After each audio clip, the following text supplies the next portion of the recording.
How's it going, everybody? Today we're going to enable our stereo mixer in Windows 10.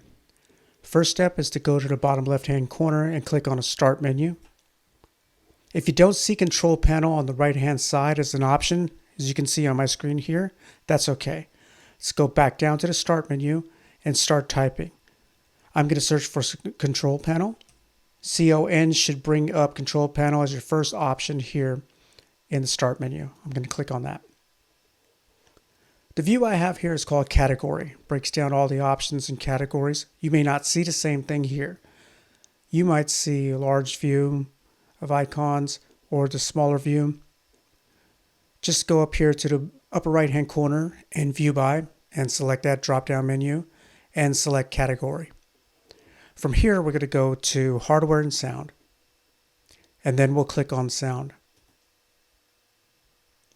This brings up a new dialog box for sound, and inside there we're going to click on the Recordings tab.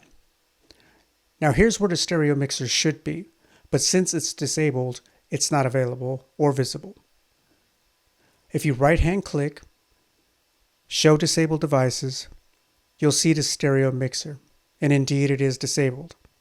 Right click on it, click Enabled to make it active, and that's it. Hey, if you found this video helpful, please do me a favor and like and subscribe to my channel. I appreciate it. Have a good one.